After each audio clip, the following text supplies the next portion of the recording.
Ta parole est une lampe à mes pieds et une lumière sur mon sentier. Elle est venue chez les siens et les siens ne l'ont point reçue. Mais à ceux qui l'ont reçue, à ceux qui croient en son nom, elle a donné le pouvoir de devenir enfants de Dieu. Psaume 119 et Jean chapitre 1. Mes frères et sœurs, mes amis dans le Seigneur, mes bien-aimés, que la paix de notre Dieu le Père vous soit donnée de la part de Jésus-Christ notre Seigneur. Bien sûr, c'est votre frère, votre ami, Pasteur Jacques-Charles. Je vous dis bonjour et bien peut-être bonsoir. Le Seigneur est avec vous et que la paix soit avec vous encore une fois. Bienvenue sur TV du Royaume des Cieux à tous les nouveaux abonnés de notre channel. Nous sommes enchantés de vous accueillir ici sur le plateau TV du Royaume des Cieux. Donc nous disons merci à Dieu et dès que vous vous rejoignez à nous et ensemble nous allons faire le travail du Royaume des Cieux. Je vous salue un peu partout à travers le monde et je vous aime dans le Seigneur. Alors bien entendu mes frères et sœurs, c'est toujours dans la même perspective, dans le même contexte de continuer avec cette série d'enseignements basés sur le royaume des cieux, la connaissance du Dieu le Père, la connaissance de Jésus-Christ notre Seigneur, la connaissance du Saint-Esprit et l'homme aussi en Dieu. Donc c'est tout ce que nous avons discuté, nous avons enseigné jusque-là et plus particulièrement, on était en train d'étudier les 7 chiffres qui portent les 7 puissances du royaume des cieux. C'est-à-dire les 7 chiffres étant que les 7 leviers de la puissance des 7 esprits de Dieu. Donc nous sommes encore ici dans l'intention de continuer avec cette série d'enseignements. Et plus particulièrement, on a déjà vu le chiffre 1, les mystères qui s'y accompagnent. On a vu le chiffre 3, qu'on a dit qui est le chiffre de la justice de Dieu, qui est le chiffre de la Trinité, le chiffre de la loi. Donc on en a discuté beaucoup de choses. Et récemment, ou bien dans la leçon précédente, on a vu la première Trinité. Donc on a dit que la Trinité, c'est un pouvoir partagé. Il y a le Père, le Dieu le Père, il y a Jésus-Christ étant qu'avocat et il y a le Saint-Esprit étant que témoin. Mais on a dit qu'il y a aussi la première Trinité. On a présenté le commencement avant la Genèse de Moïse. Donc c'est ce qu'on a expliqué. On a parlé du phénomène des ordres cosmiques, de Tohu-Bohu après la chute de Lucifer, qui s'appelait aussi l'astre brillant, qui était ou bien qui faisait partie de la justice de Dieu, c'est-à-dire qui était le réma de Dieu dans la Trinité. On l'a montré ici et dans le triangle. On a dit ici c'est Dieu le Père, ici c'est Jésus-Christ le Fils étant qu'avocat et Logos. Et il y a aussi le Saint-Esprit. Eh bien, c'était Lucifer qui est porteur du Saint-Esprit dans la première Trinité, parce qu'il était le réma de Dieu. Et c'est pourquoi qu'il était parfait en beauté et scellé du sceau de la perfection et dont sa demeure, et il était placé en Éden, c'est-à-dire le jardin de Dieu, selon ce qu'on trouve dans le livre d'Ézéchiel au chapitre 28. Alors mes frères et sœurs, mes amis, dans le Seigneur, l'enseignement de la Trinité, mes frères et sœurs, ne saurait être bafoué. L'enseignement de la Trinité, c'est quelque chose qui est en rapport, comme je l'ai dit, avec les événements prophétiques de la fin des temps. À propos de tout ce qu'on a expliqué de la Trinité, il s'est avéré qu'il n'y a maintenant plus l'ombre d'un doute là-dessus, puisque le Logos et les Réma sont tellement pertinents, quelle que soit la contre-argumentation qui viserait vraisemblablement la véracité de cette révélation ne pourra pas passer. Parce que, mes frères et sœurs, mes amis dans le Seigneur, comme je l'ai déjà dit, l'enseignement de la Trinité est en rapport avec les événements prophétiques de la fin des temps, puisque cela caractérise la justice de Dieu. Donc, en parlant du chiffre 3, nous ne pouvons pas ne pas parler de la Trinité, le système de la justice de Dieu. Donc, le chiffre 3 qui est en fait le levier de la puissance de la loi. Donc, bien sûr, on en a expliqué beaucoup de mystères et des secrets comme étant le chiffre de la loi ou bien de l'application de la loi. Donc, jusqu'à ce que l'on parle de la création ou bien de la genèse avant le commencement de Moïse, ou bien le commencement avant la genèse de Moïse. Donc maintenant, on a expliqué la chute de Lucifer, comment est-ce que l'astre brillant a été chuté et qu'est-ce que cela a causé dans la nature. On a parlé des désordres cosmiques, que l'on appelle encore le tohu-bohu. Donc on a expliqué que Moïse en a expliqué un peu dans sa révélation. Mais c'est le prophète Ézéchiel qui a eu la révélation avant la genèse de Moïse. Donc c'est ce que je vous invite à lire dans Ézéchiel chapitre 28 et vous allez trouver la finalité de l'histoire dans le livre du prophète Ésaïe au chapitre 14. Alléluia. Gloire à Jésus. Maintenant, qu'est-ce que cela dit dans Ézéchiel chapitre 28? Je vous invite à lire avec moi, s'il vous plaît, en commençant par le verset 11. La parole de l'Éternel me fit adresser en ces mots, « Fils de l'homme, prononce une complainte sur le roi des Tyr. Tu lui diras, ainsi parle le Seigneur, l'Éternel. Tu mettais le sceau à la perfection. » Amen. Gloire à Jésus. Vous vous souvenez que je vous ai parlé du sceau à la perfection? C'est ce qu'on appelle le cercle de l'alliance ou bien l'anneau de l'alliance. C'est l'anneau de la divinité qui est aussi un sceau qu'on appelle le sceau à la perfection parce que c'est le sceau qui porte la marque de cet esprit de Dieu. Amen. Gloire à Dieu. C'est pourquoi qu'il portait le sceau à la perfection. Il portait le sceau à la perfection parce qu'il était parfait en beauté. Comme je l'ai dit, eh bien, il était le réma de Dieu. C'est-à-dire, c'était là où Dieu faisait la pratique du logos. Tout comme nous, dans notre corps, Dieu fait la pratique du logos. C'est-à-dire, nous sommes le réma de Dieu. Maintenant, mes frères et sœurs, il faut continuer avec la lecture. Tu étais plein de sagesse, parfait en beauté. Écoutez bien, plein de sagesse et parfait en beauté. On continue. Tu étais en Éden, le jardin de Dieu. Où était-il? En Éden, mes frères et sœurs. Alors, le jardin d'Éden signifie plaisir et délice. Dans le jardin que Dieu a placé Adam après la restauration de la création. Or, voyez-vous ça? Qu'il était dans le jardin avant Adam. Et c'est pourquoi au moment où Dieu a placé Adam dans le jardin étant que responsable, Dieu lui a dit qu'il y a un arbre dans le jardin dans lequel il ne faut pas toucher de fruits. Et l'arbre, c'est le symbole d'un être humain. Chaque fois que vous voyez un arbre dans la Bible, sachez que ça se rapporte à un être humain. Donc il y avait l'arbre dans le jardin de la connaissance du bien et du mal que Adam et Ève ne devaient pas toucher.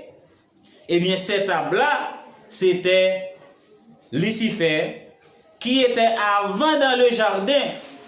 Maintenant, voyez-vous ça? Il a accès au jardin d'Éden. Et c'est pourquoi, dans la révélation que le Seigneur me donne, le jardin d'Éden s'appelle encore la terre d'héritage. Ah, la terre d'héritage. Il y a beaucoup de mystères à vous expliquer là-dessus, mais que je ne vais pas vous expliquer pour l'instant parce qu'il nous manque de temps. Ok? Parfois dans vos songes, certains voient qu'ils allaient rentrer dans un jardin. Et par la suite, quelqu'un s'est apparu pour faire obstacle ou bien pour empêcher à la personne d'avoir accès aux filles qui sont dans le jardin. C'est-à-dire, il a accès au jardin d'Éden parce qu'il y était avant. Donc, le jardin d'Éden devient un jardin d'héritage. Alléluia. Gloire à Dieu. Maintenant, il faut continuer. Tu étais couvert de toute espèce de pierres précieuses. Écoutez bien. Il était couvert de toute espèce de pierres précieuses. Et le prophète a même cité. Il en a cité des sardoises, de topazes, de diamants, de chrysolites, d'onyx, de jaspe, de saphir, d'escarboucle, d'émeraude et d'or. Voici tous les composants de son corps. Alors, comme j'ai dit, Lucifer, qui s'appelait l'ange des lumières, il était créé avec la gloire de Shekinah. Lorsque j'ai dit la gloire de Shekinah, c'est-à-dire la manifestation visible de la gloire de Dieu. C'est la démonstration de la gloire de Dieu. Alors il était exposé, il était brillant, il était parfait en beauté, il était couvert de toute espèce de pierres précieuses. On dirait en d'autres termes, c'était un chef-d'œuvre de Dieu. Parce que Dieu en a mis le sceau à la perfection. Amen. Gloire à Jésus. Il faut continuer. Tes tambourins et tes flûtes étaient à ton service, préparés pour le jour où tu fus créé. Il avait ses instruments de musique en lui, c'est-à-dire l'ennemi de Dieu, l'adversaire de Dieu. Il était plein de sagesse, parfait en beauté, et il était un grand musicien. Pour ne pas dire le plus grand musicien, parce que c'est lui, le chef d'orchestre dans le royaume, qui amène un tiers d'ange à l'adoration, comme je l'ai déjà montré dans la Trinité. Un tiers d'ange, sous sa domination, sous sa responsabilité, pour offrir l'adoration à Dieu. Voilà. Mes frères et sœurs, mes amis dans le Seigneur, il faut continuer, toujours avec l'écriture à l'appui. Tu étais un chérubin protecteur aux ailes déployées. Écoutez bien, un chérubin protecteur aux ailes déployées. C'est-à-dire que l'ennemi n'est pas n'importe qui, il était un combattant, un grand combattant, un super combattant. Chérubin aux ailes déployées. Il ne faut pas prendre les mots avec légèreté dans la parole de Dieu. Chaque petit mot de la Bible a une très grande signification. Et c'est pourquoi que Jésus-Christ nous a dit, même un iota ne sera pas banni dans toute l'écriture. Même un iota ne sera pas négligé dans toute l'écriture.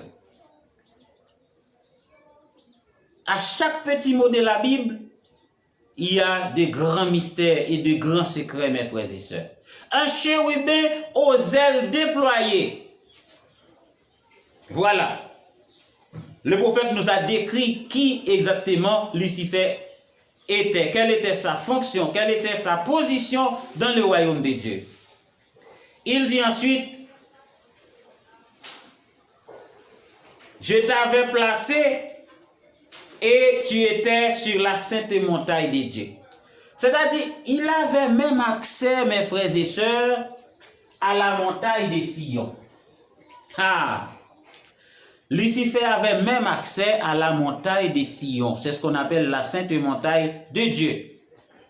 Et c'est pourquoi qu'il dit, je monterai sur le trône et je serai semblable au Très-Haut. Et c'est alors qu'il a mijoté un coup d'État, qu'il a planifié un coup d'État pour renverser le trône de Dieu. Savez-vous que il y a eu un exemple dans la vie de l'homme par rapport à cette histoire? Oui, l'histoire qui est similaire et que Dieu l'a laissé passer ainsi, pour en donner l'exemple, c'était le roi David et son fils Absalom. C'était exactement parallèle. Absalom qui s'est soulevé contre son père David pour lui chambarder, pour lui renverser de son trône. Et qu'est-ce qui s'est passé? Il était tué dans le combat parce que David n'était pas n'importe qui. C'était un héros, le guerrier le plus redoutable de son temps. Donc David, le plus grand stratège, donc il n'a pas pu réussir son coup. Eh bien, il était échoué. Absalom, le fils de David. L'histoire d'Absalom est exactement retracée de la même façon que Lucifer se soulevait contre son Dieu. Il était dans le royaume. Il était dans la Trinité. Il était le réma de Dieu. Il était la pratique de la parole de Dieu. Il portait le sceau à la perfection. C'est-à-dire, il était la pratique même. C'est pourquoi qu'il était à la perfection, qu'il était parfait en beauté. Tu étais intègre dans tes voies depuis le jour où tu fus créé jusqu'à celui où l'iniquité a été trouvée chez toi. Il était fidèle dans un premier temps. Mais par la suite, il était devenu orgueilleux par sa beauté, par sa splendeur, par sa magnificence devant son troupe. Il envisageait le trône de Dieu. Et c'est alors qu'il allait être précipité. Et lui et son troupe. Et qui sont maintenant le royaume qui forme le royaume des ténèbres.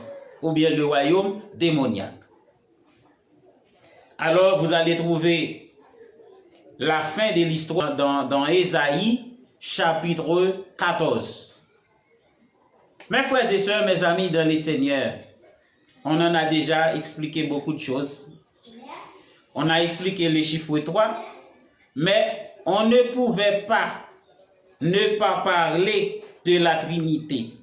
Parce que l'enseignement de la Trinité est connexe avec la loi, c'est-à-dire le chiffre 3.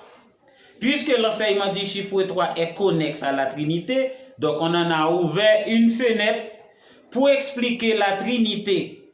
Et du coup, on a vu la première Trinité qui était avec Lucifer. Et la deuxième Trinité, on l'a vu, c'est avec Adam. Parce que la justice de Dieu ne peut pas fonctionner lorsqu'il n'y a pas de témoins. Donc, après la chute de Lucifer, eh bien, le système de la justice de Dieu était déséquilibré. Il restait Jésus-Christ et Dieu le Père. Maintenant, pour le Saint-Esprit, il a fallu avoir un corps, un espace. Il a fallu avoir quelque chose de matériel pour la pratique de la justice de Dieu, pour la pratique de la parole de Dieu qui est le Réma. Amen. Gloire à Jésus. Donc, mes frères et sœurs, mes amis dans le Seigneur, on a expliqué le chiffre 3, mais il y en a plus que ce que vous avez déjà appris. On a parlé du chiffre 5 qui est le chiffre du Saint-Esprit, on ne va pas en revenir. On a parlé du chiffre 6 qui est le chiffre de l'homme dans l'affaire des dieux, représenté dans les trois grands conseils du royaume des cieux comme étant quoi? L'étoile de David, l'étoile à 6 branches. On a expliqué le chiffre 7 aussi, qui est le chiffre de la perfection ou la puissance de la grâce. Maintenant, il nous reste à continuer avec le nombre 12, qui est la puissance de la foi, ou bien la clé de la foi. Et cet enseignement, c'est pour bientôt. Mes frères et sœurs, mes amis dans le Seigneur, tout le plaisir a été pour moi de vous servir de partager avec vous le message de Dieu. Que ce message soit partagé entre les bien-aimés frères et sœurs à travers le monde. Je crois que vous êtes l'acteur à notre côté pour accomplir cette mission. Donc, je vous dis merci d'ores et déjà et je compte sur votre participation dans l'œuvre de Dieu. Je vous aime dans le Seigneur et que le Dieu Tout-Puissant vous bénisse de toutes sortes de bénédictions spirituelles et matérielles au nom de Jésus-Christ notre Seigneur. C'était votre frère et votre ami, Pasteur Jacques Charles, qui vous dit au revoir et à très bientôt. Que le Seigneur vous bénisse et qu'il vous garde. Amen. Gloire à Jésus.